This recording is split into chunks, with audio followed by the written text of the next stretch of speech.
नमस्कार, जय हिंद साथियों। कैसे हैं आप सभी। उम्मीद है जहां भी होंगे स्वस्थ मस्त और ज़बरदस्त होंगे।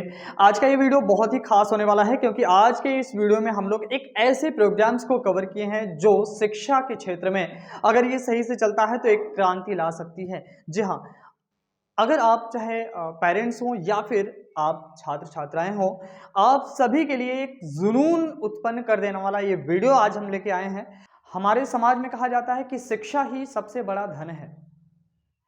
यह बात बिल्कुल सच है क्योंकि शिक्षा हमें न केवल व्यक्तिगत विकास के अवसर देती है बल्कि यह समाज के विकास में भी योगदान करती है। जब एक व्यक्ति शिक्षित होता है ना, तो वह अपने जीवन में अधिक आत्मनिर्भर बनता है, जो उसे न केवल नौकरी की अच्छी संभावनाएं देती हैं बल्कि उसे समाज में एक अच्छा नागरिक भी बनाता है। शिक्षा समाज में समानता समृद्धि की नींव रखती है, जो भेदभाव और असमानता को भी समाप्त करने में काफी ज्यादा योगदान करती हैं। इसी को मद्देनजर रखते हुए गांव के श्री फौजदार यादव प्रधानाध्यापक और गांव के प्रधान श्री चंद्रशेखर सरोज जी के द्वारा इस कार्यक्रम का आयोजन इस साल किया गया। मैं आप सभी का हृदय की गहराइयों से आभार व्यक्त करता हूं और आप सभी ने ऐसे प्रोग्राम्स को रखा, ऐसे बच्चों को उत्साहित करने का कार्य किया, इसकी मैं बहुत ज़्यादा सराहना करता हूं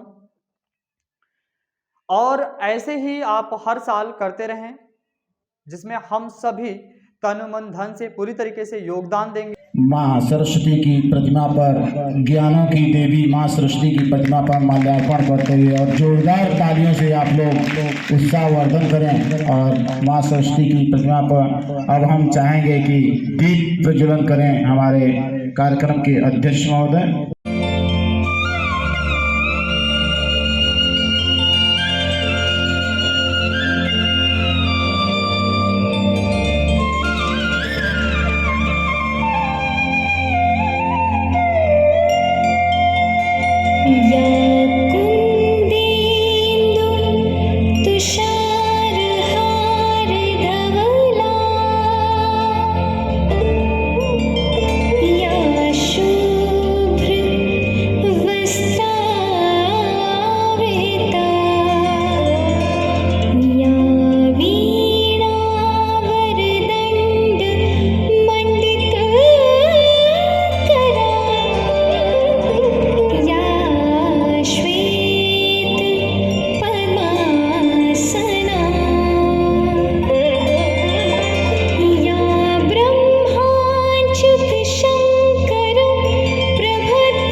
धन्यवाद।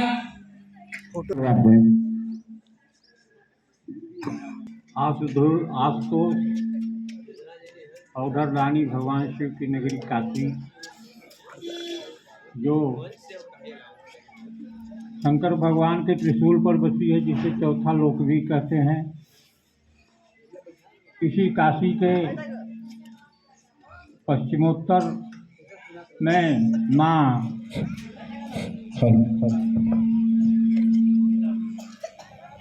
गंगा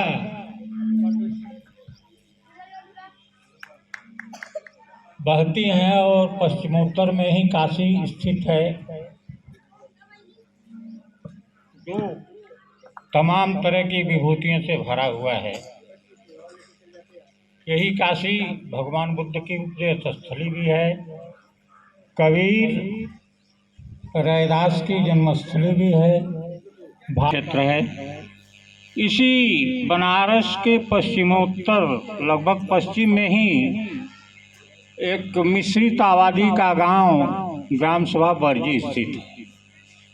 यह मिश्रित आबादी का गांव है। मैं समझता हूं कि शायद इतना सुंदर और इतना सभ्य गांव शायद नहीं मिलेगा आपको कहीं।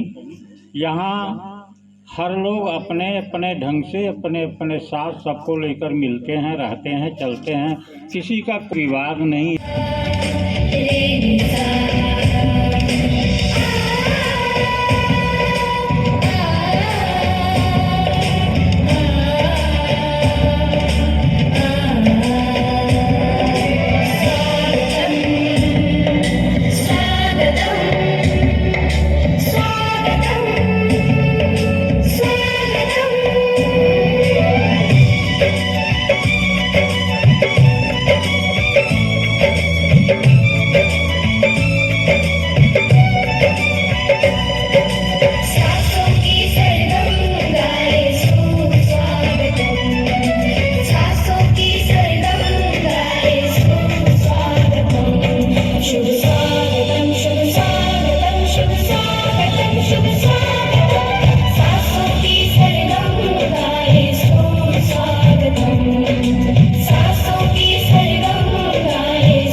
बंधुओं, सबसे बड़ी पहली पाठशाला होती है घर। घर के शिक्षक माँ बाप होते हैं। आप और हम जैसा संस्कार बच्चों में डालेंगे उसी प्रकार के बच्चे आगे बढ़ेंगे। तो आप लोगों से विनम्र निवेदन है कि पहले आप अपने बच्चों में अच्छे संस्कार डालने की कोशिश करें, ताकि बच्चे गलत रास्ते की तरफ न जा करके शिक्षा के क्षेत्र में आगे बढ़ें। तमाम बच्चे हैं, पहले IAS PCS जो बच्चे बनते थे इसी प्राथमिक विद्यालयों से पढ़ करके निकलते थे, न तो किसी मॉन्टेसरी में जाते थे, न तो किसी CBSE बोर्ड में जाते थे। सब लोग प्राथमिक और UP बोर्ड से शिक्षा प्राप्त करते थे। तो हम आशा करेंगे कि आप लोग भी अपने बच्चों में संस्कार डालिए और जो बच्चे पढ़ने वाले हैं आगे जाने वाले बच्चों का अनुसरण करके आगे बढ़ने की कोशिश करेंगे। इन्हीं शब्दों के साथ मैं अपनी वाणी को विराम देता हूँ। जय हिंद, जय भारत। धन्यवाद गुरुजी, आपने बहुत ही संक्षिप्त में शिक्षा के पूरे महत्व को आपने बताया और गार्जियनों का जो रोल होता। तो मैं अब आगे अपने एक हमारे गांव में एक चलता है मदरसा रहमानिया, वहाँ के सहायक अध्यापक हैं हासिम जमाल भाई साहब, हम आपसे अनुरोध करते हैं आप आए और आप भी कुछ अपने मुखाबिन से इन बच्चों का जो है कि उत्साहवर्धन करें और सामने बैठे हुए सभी गार्जियनों को आप मार्गदर्शन दें कि बच्चों को किस रास्ते पर ले चलें कि हमारा बच्चा जो है, अभी जो छोटी छोटी बच्चियों ने एक गाना डांस के जरिए बताया कि छोटे छोटे सपने पूरे होते हैं बस। तो आप आए जमाल भाई साहब।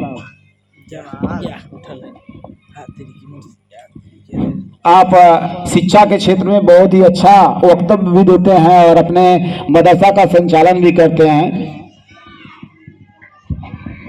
नमस्कार। आज इस विद्यालय में उपस्थित तमाम लोगों का मैं तहे दिल से शुक्रिया अदा करता हूं और ख़ास करके चंद्रशेखर प्रधान और मास्टर साहब का, जो आप लोगों ने इतना बड़ा प्रोग्राम किया। और शायद मैं अपनी ज़िंदगी में पहली बार ऐसे प्रोग्राम में शरीक भी हुआ हूँ। मैं कभी उपस्थित नहीं हो सका, लेकिन यह विद्यालय का प्रोग्राम, गांव का प्रोग्राम है, इस वजह से हमें भी आना पड़ा। आज जो इन बच्चों को सम्मानित करना है मेरे भाइयों, ये समझिए कि यह ऐसे बच्चे हैं जो इस दौर में, जिस दौर में मोबाइल का दौर है, जो दौर बुराइयों की तरफ बढ़ता जा रहा है, हमारे बच्चे जब चलने फिरने के लायक होते हैं तो उनके हाथ में मोबाइल आ जाती है। गेम, हमारे छोटे बच्चे जब 12 महीने के होते हैं तो गेम चलाना सीख रहे हैं। PUBG उनका शेड्यूल में दाखिल हो चुका है। इस दौर में 3 बच्चों ने, जिनको मैं जानता हूँ, यह लोग ऐसे मकाम पर जाने की तरफ अग्रसर हैं जो हमारे लिए और गांव के लिए बड़ी खुशी की बात है। वापस लौटने का कोई रास्ता नहीं है इसमें, इसलिए उस क्षेत्र में बिल्कुल ना बढ़ें और खुद को, परिवार को, समाज को इससे बचाएं, जागरूकता लाएं। जब आप स्वतः ऐसा करेंगे तो आपको देख करके बाकी लोग भी करेंगे। और जब जब शिक्षा की बात आएगी तो संस्कारों की बात जरूर की जाएगी। एक आपका समय, अभी तो हमें बहुत कुछ कहना था लेकिन चूंकि समय कम है इसलिए मैं अब आगे अपनी बात को रोक रहा हूं और अंत में ये कहना चाहता हूं कि अगर मन में सामने बैठे हुए हमारे आदरणीय जन, अगर मन में कोई भी जिज्ञासा हो तो आप शेयर कर सकते हैं। हम पूरा प्रयास करेंगे कि आपकी प्रश्नों का जवाब देंगे, आपकी जिज्ञासा को शांत करने का प्रयास करेंगे। इस संबंध में, इस कार्यक्रम के संबंध में अगर कोई भी जिज्ञासा हो तो कृपया जरूर हमें बताएं। हम पूरा प्रयास करेंगे आपकी जिज्ञासा को शांत करने के लिए। और इस मंचासीन और सामने बैठे हुए हमारे आदरणीय जन, जिसको भी अपने विचार व्यक्त करना हो आप मंच पर आएं और अपने विचारों से लोगों को लाभान्वित करें। आदरणीय जन। धन्यवाद गुरुजी। आपने कहा आप सभी में से अगर किसी को भी कुछ कहना है या मार्गदर्शन देना है या अपना विचार व्यक्त करना है तो आप लोग आ सकते हैं। अगर किसी को कुछ कहना है तो आप लोग आए, या फिर अन्यथा हम आप लोगों की सहमति बने तो हम कार्यक्रम को फिर आगे बढ़ाएं।